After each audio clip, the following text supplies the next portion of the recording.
지식인이 지닌 관점을 보편성을 기준으로 해서 그의 상징적 권력을 인정해주는 상황이라면 지식인은 어느 쪽이든 흔쾌히 받아들일 수 있기 때문이다. 그런데 그렇지 않은 상황이라면 어떠한가? 그럴 경우라면 지식인의 위기를 논하는 이야기가 들리기 시작합니다. 우리 사회에서 집단으로서의 지식인이 이렇게 확인이 드러나기 시작한 것은 조선 왕조가 위기에 처했던 구한말과 다른 나라의 지배를 받았던 일제시대이다. 기존 신분제가 해체되고 새로운 권력 기반이 형성되는 상황에서 지식인은 그 당시의 위기에 대해서 진단하고 그 당시에 그런 칠곡에서 벗어날 방향을 일반 대중에게 알려주면서 자신의 입지를 확고하게 했다. 그러니까 올바른 지식인이 있고 또 일제에 부역하던 그런 나쁜 지식인도 사실은 많이 있죠. 소위 말하는 친일파들 아닙니까? 그죠? 거기서 이제 권력을 얻어서 해방 후에도 계속 그 신분을 유지한 그 친일파들이 지금 이 땅에 아직도 얼마나 많습니까?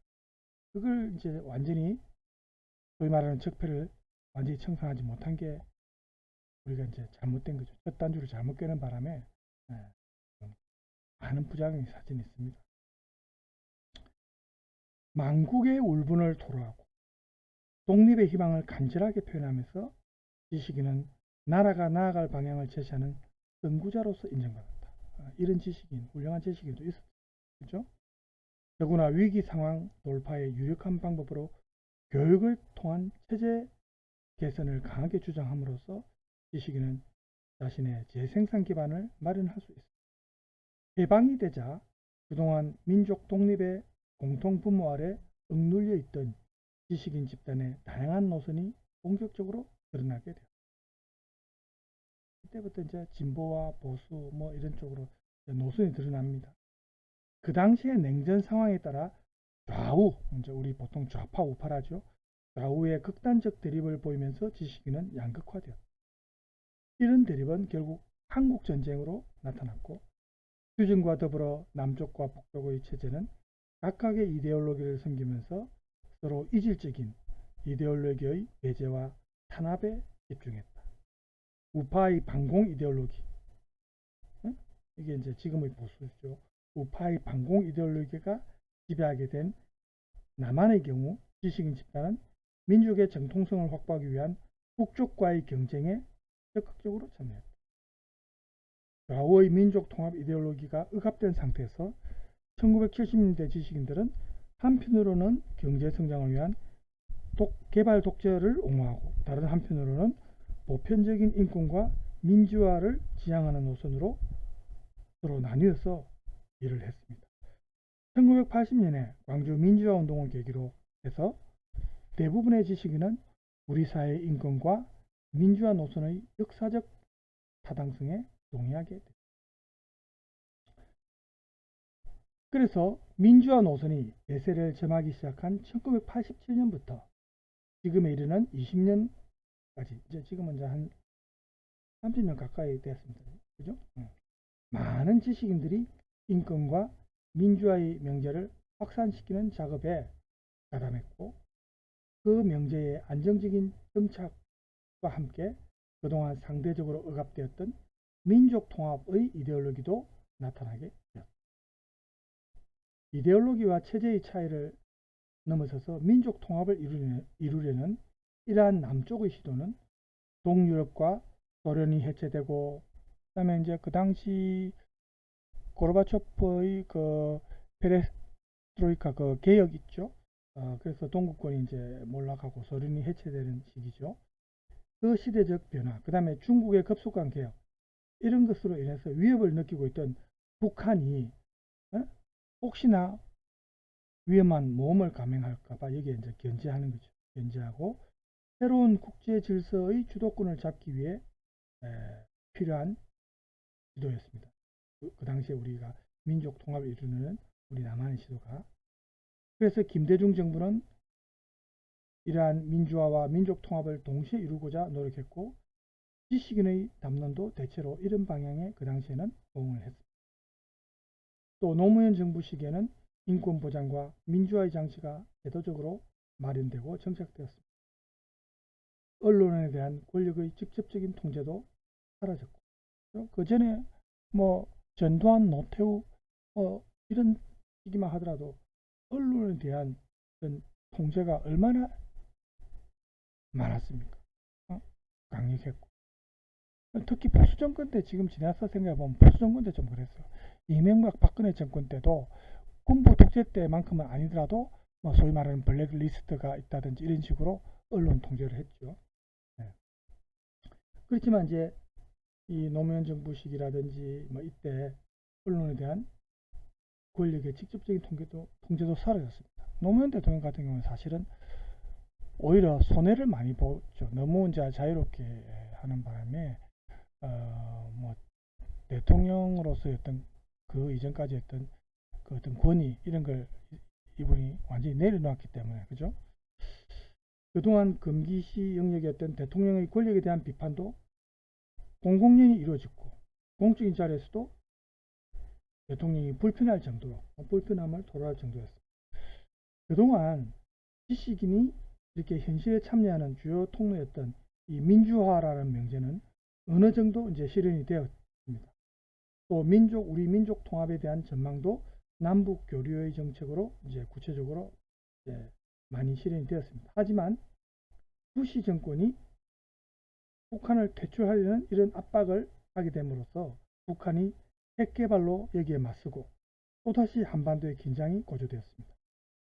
이런 국제 정세의 변화를 계기로 해서 남쪽과 북쪽의 대결을 주장하고 민족 통합의 지향을 견제하는 그런 또 이제 담론이 또 나타났습니다. 이른바 신우파입니다. 그런 세력이 이제 만들어진 겁니다. 이제 항상 이제 이런 식으로 해서 자기 이제 정치적인 입지를 굳히려고 하는 거죠. 보수 진영 같은 경우는 특히 그렇습니다.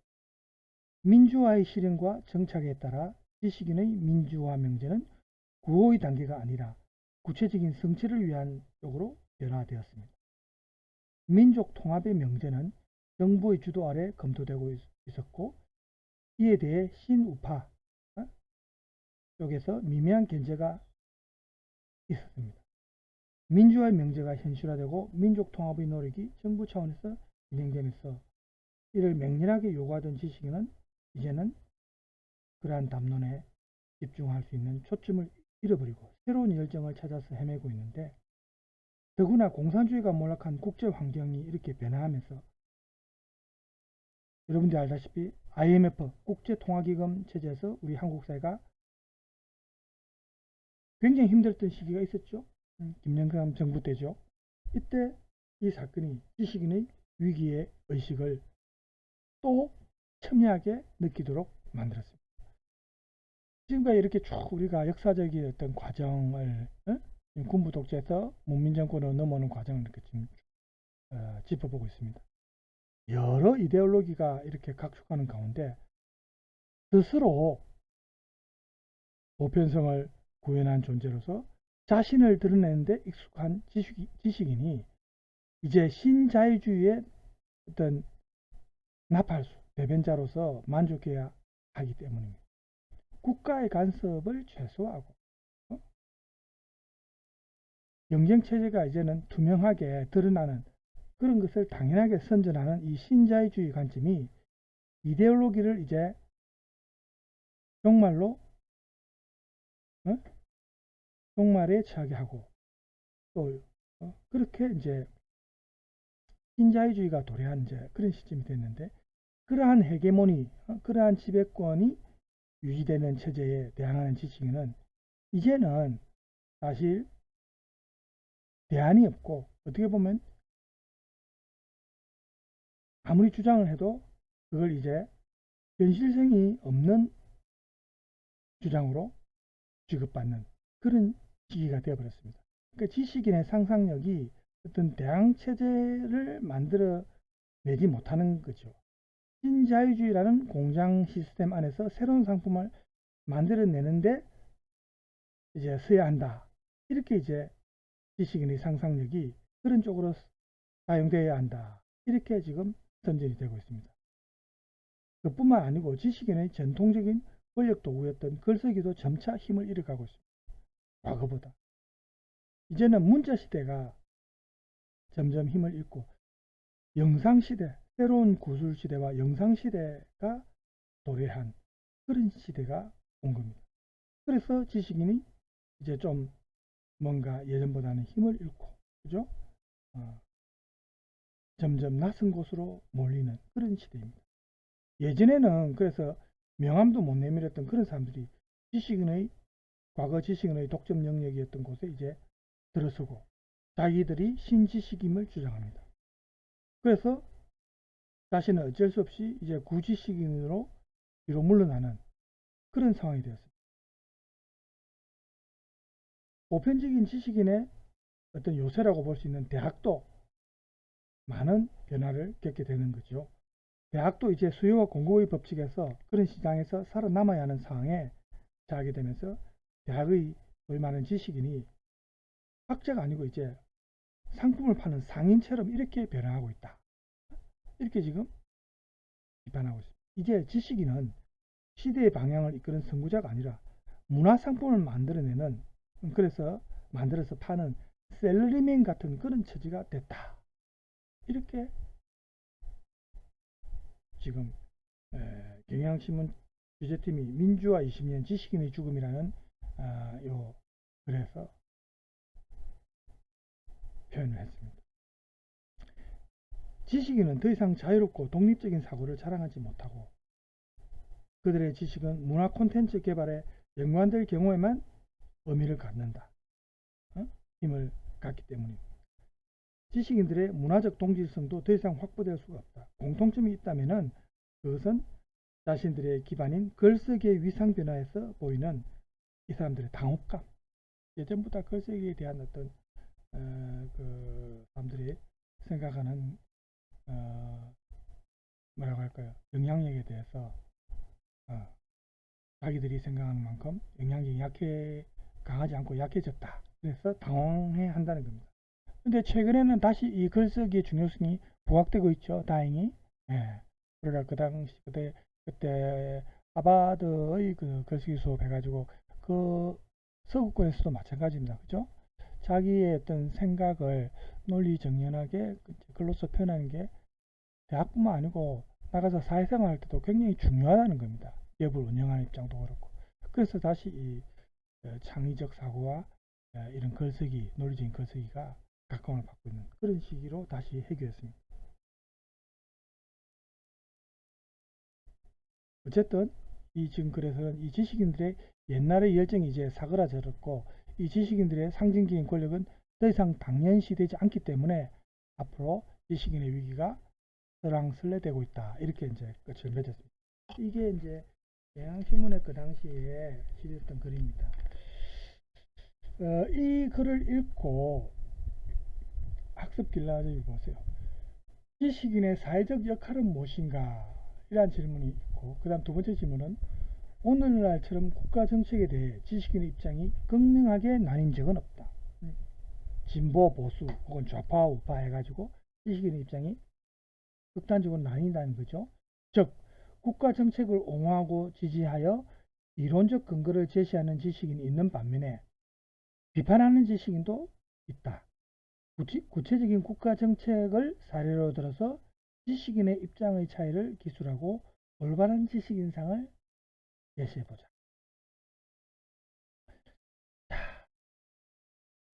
여러분은 이 두 내용 중에서 어떤 내용에 대해서 과제로 제출하고 싶습니까?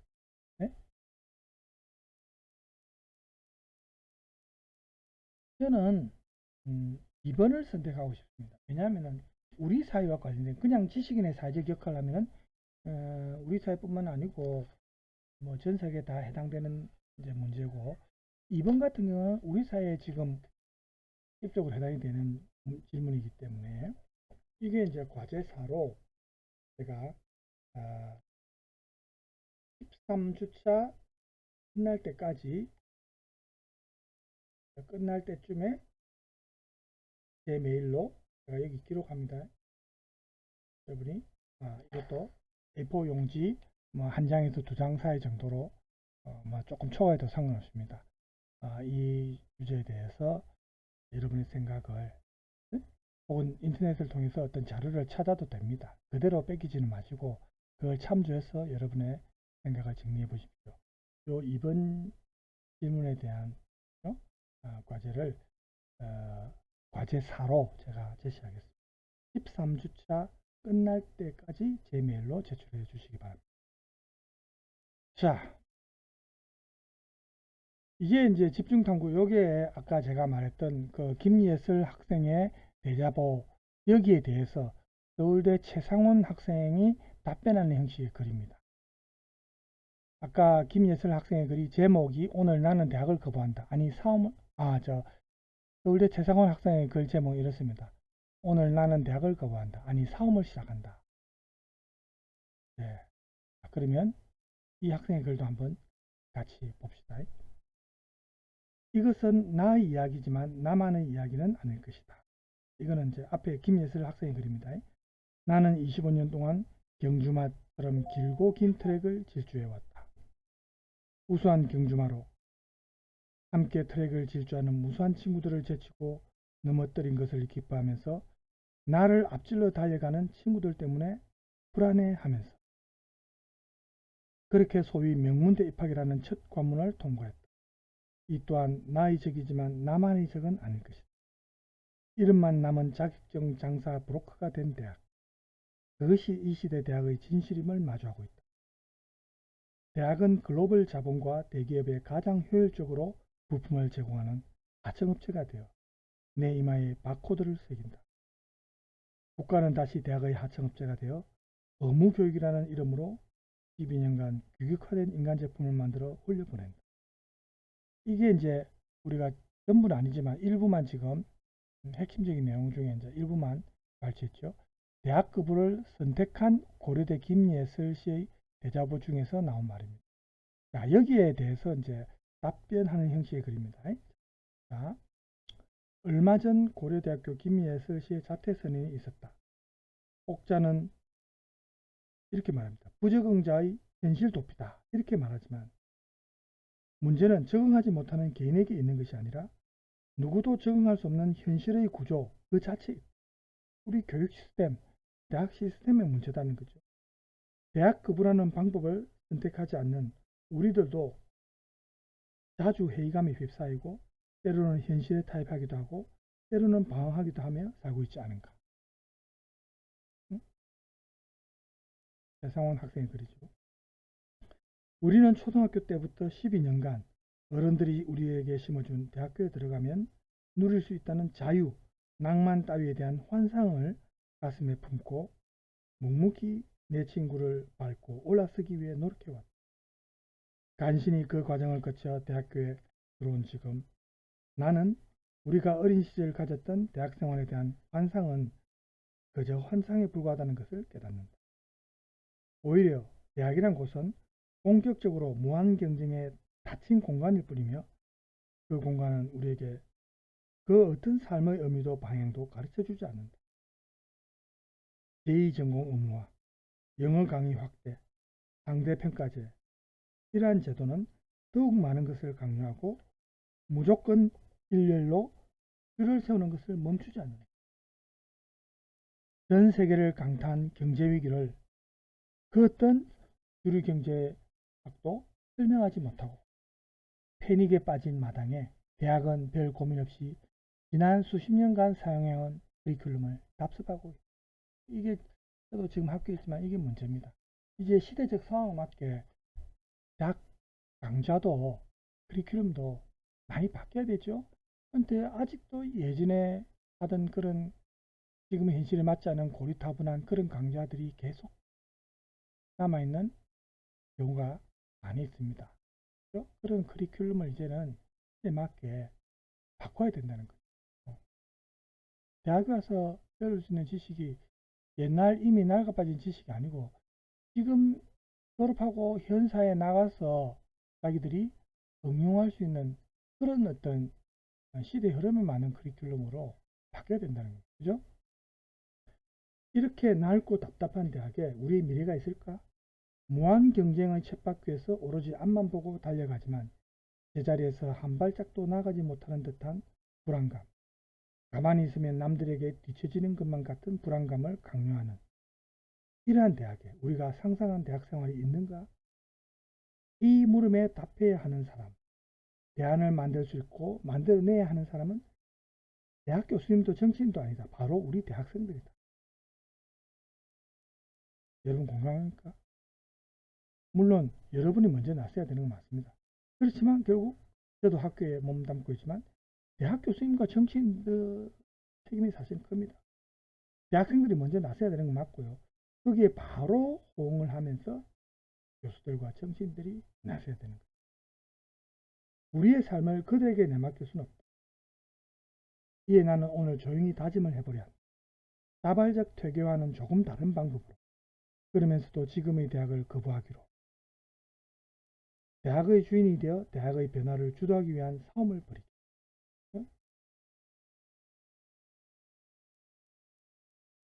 세상은 이미 변화의 물결을 타기 시작했다. 보수적 인사들이 아무리 사회주의적 발상이다, 포퓰리즘이다 이렇게 말해도 우리 국민 대다수는 이제 무상급식이 아주 상식적인 정책이고 필요한 정책임을 느끼고 있다. 맞는 말이죠. 이 무상급식이 없었으면 지금 초등학교 때부터 아마 중학교도 마찬가지고 제대로 된 학교 생활이 운영이 안 될 겁니다. 지금 빈부격차가 얼마나 심해요. 그죠? 무상급식이 이루어지지 않으면 한쪽에서 굶는 학생들 아직도 점심시간만 되면 예전에 제가 학교 다닐 때마다 슬그머니 사라지는 학생들이 있었어요. 밥이 없어가지고 도시락고 가서 수돗물 마시고 그 학생이 무슨 어떻게 공부를 할 수 있겠습니까? 영양 보충이 안 되는데 공부가 되겠어요? 힘도 없고 또 어떤 위화감 다른 친구들과의 어떤 자기의 위화감 열등감이 이렇게 생기면은 무슨 공부할 그 어떤 집중력이 생기겠습니까? 이 무상급식이 그만큼 단순히 먹는 것이 아니고 많은 영향을 끼친다는 겁니다. 근데 이런 무상급식을 반대하는 집단은 그런 정치인들은 당연히 뽑으면 안 되죠. 어? 우리 국민들이 특히 여러분들이 이제 선거권이 있는 나이가 되니까 반드시 여러분들 이거는 우리 국민 전체한테 영향을 미치고 국가의 어떤 시스템과도 관련된 그런 중요한 부분이거든요. 이제는 상식입니다. 이걸 가지고 왈가불가한다는 것 자체가 말이 안 되는 거지. 또 다른 거 볼까요? 체벌 금지, 보충 수업의 선택권 보장 등이 포함된 경기도의 학생 인권 조례가 입법 예고됨으로써 학생들의 인권이 충분히 보장되는 길로 나아가. 다시 원상복귀돼 가지고 또 문제가 많죠. 정권이 바뀌면 보수 정권이 들었으면 또 이게 원상복귀가 돼가 또 이게 폐지되고 이게 문제입니다. 보수든 진보든 간에 이런 거는 학생들도 무슨 외국인들이 예전에 88 올림픽 때 우리나라 학생들이 전부 교복 입고 머리 뭐 스포츠용 머리를 했고 하니까 무슨 교도소 죄수든지 그 죄수인지 알았대요. 이거는 학생은 사람 아닙니까? 두발 자유와 이런 것도 제대로 지켜주고 어? 물론 너무 이제 학생이 심하게 뭐 학생으로서 너무 심하게 뭐 머리 염색하고 장발로 해가지고 막 이렇게 하면은 문제지만 어느 정도는 이게 보장이 돼야 되죠. 학생의 인권죠. 그죠? 그럼 또 한쪽에서 보면 뭐 교수 교사의 권위가 땅에 떨어져서 수업이 제대로 안 된다. 말이 안 되는 겁니다. 그건 교사가 그 학생을 제대로 지도를 못하는 것은 교사의 자질 문제죠. 학생 탓으로 돌리면 안 되죠.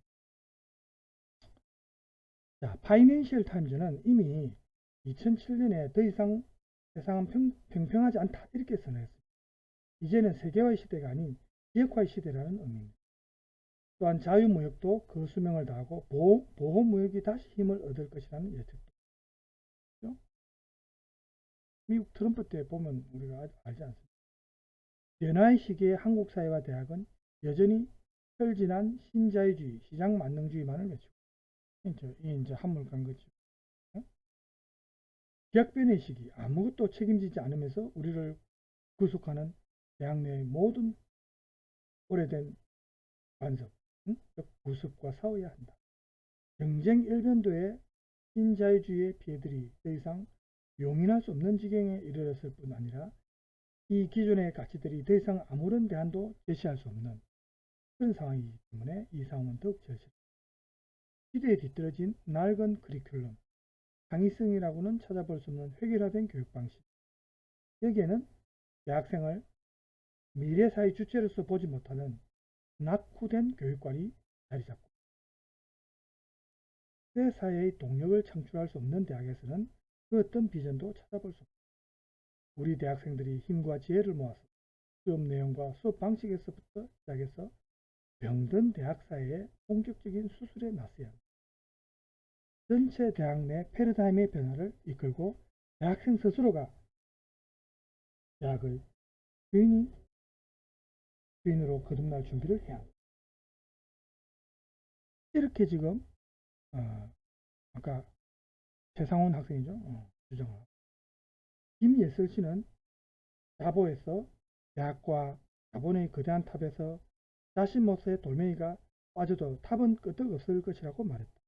그렇다면 이 탑을 반대하는 모든 우리 돌멩이들이 힘을 합쳐 흔들어 보자. 응? 그리고 우리들의 새로운 탑을 세우자. 시대는 더 이상 낡은 탑을 거부하고 새로운 탑을 요구하고 있다. 이렇게 글을 맞았습니다.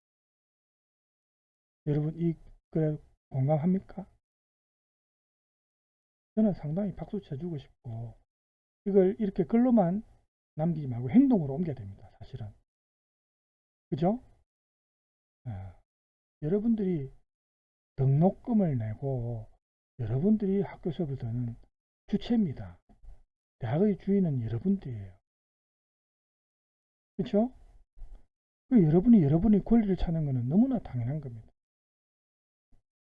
비싼 등록금을 받고 학교 시설을 제대로 안 갖추고 노후화되었다든지, 예를 들어서 사립대 같은 경우에 그 대학의 이사진들이 자기들의 어떤 사적인 용도로 대학 등록금을 이용한다든지 사용한다든지, 이런 게 만약에 밝혀지면 거기에 대해서 당연히 여러분들이 들고 일어나서 불의에 대해서 저항하고 비판해야 되죠.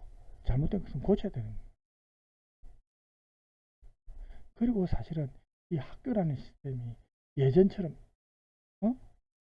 어떤 교실에 갇혀서 공부하고 지식을 연수받는 이런 시기도, 이건 굉장히 모든 세상이 지금 바뀌고 있는데 딱 바뀌지 않는 게 이 학교 교실에서 수업받는 거. 이번에 이제 수년 전부터 우리가 코로나라든지 이런 질병 때문에 온라인 수업을 많이 하게 됐지만, 대면 수업과 비대면 수업은 각각 장점과 단점이 있습니다. 그렇죠? 물론 대면 수업이 필요한 실험 실습이라든지 대면에서 해야 되는 수업은 또 대면 수업을 해야 되겠죠. 그렇지 않고 비대면으로 수업을 할 수 있는 내용은 비대면 하는 게 훨씬 낫죠. 왜? 시간을 그만큼 절약하는 겁니다. 학교 가기 위해서 준비해 가지고 옷 갈아입고 대중교통 이용해서 그 이제 교통비도 한 번은 얼마 안 들지만 그게 한 달, 두 달, 뭐 1년 이렇게 계산해 보세요. 그 비용 돈이 제법 많이 들죠. 학교 가서 식사도 또 해야 되고 사 먹어야 되고. 그래서 비대면을 할 수 있는 거는 또 시간을 절약하면서 비대면 수업하고 그 어떤 특정한 시간에 특정한 장소에 모여라. 그럼 자기가 어떤 일상생활에서 계획을 세워서 할 때 그 계획대로 안 되는 경우도 많죠. 학교 다니는 경우에는 무조건 학교 수업에 맞춰야 되니까. 그렇죠? 그래서 이런 것도 시대의 흐름에 맞게 개선할 필요가 있습니다. 그렇죠? 자, 지금 시간이 제가 58분이네요. 다행히 1시간 안 됐습니다. 자, 오늘은 241조까지 하고 마치겠습니다. 제가 오늘 동영상을 사실 하나 준비했지만 다음 시간에 틀어주겠습니다. 지금 시간이 많이 경과됐기 때문에. 자, 여러분 오늘 수고 많았습니다.